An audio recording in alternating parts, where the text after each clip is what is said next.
The knock came from inside the house. That was the first thing Jonah Hale noticed as he stood on the front porch, key still hovering inches from the lock. He froze, breath caught halfway between surprise and denial.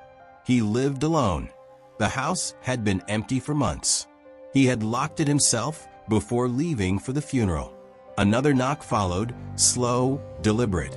Jonah pulled his hand away from the door. The house was old, but not that old. A two-story place at the edge of town, inherited from a grandfather Jonah barely remembered. It had been quiet all his life. Too quiet, maybe, but never alive. "Hello," Jonah said, hating how thin his voice sounded. Silence. He told himself it was plumbing, or wood settling, or his imagination, still raw from grief and exhaustion. He unlocked the door and stepped inside. The air was warmer than it should have been. The lights were on. Jonah stood in the entryway, heart thudding. He was certain he had turned everything off before leaving town. The living room lamp glowed softly, casting familiar shadows across furniture wrapped in dust sheets. Then the radio clicked on. A low hum of static filled the room before resolving into a voice, clear, calm, unmistakably familiar. "Jonah," the radio said. He staggered back, hitting the door hard enough to rattle it. That voice belonged to his father. Jonah hadn't spoken to his father in 12 years.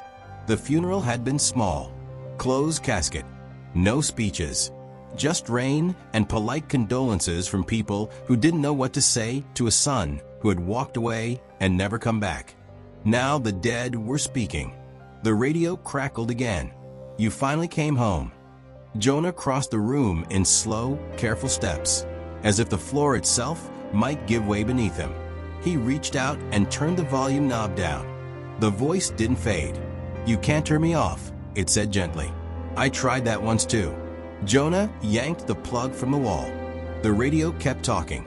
"I know you're scared," his father's voice continued. "You always were when you didn't understand something." Jonah backed away until his legs hit the couch. He sat heavily, staring at the unplugged radio as it whispered memories only his father could know. Jonah's first bike crash, the night he broke a window and lied about it, the way he used to hum when he couldn't sleep. "This isn't real," Jonah said. "No," the voice agreed, "but it's not a dream either." The lights flickered once. Then the house sighed. Not a sound. An exhale, deep and structural, like the walls themselves were breathing. Jonah stood,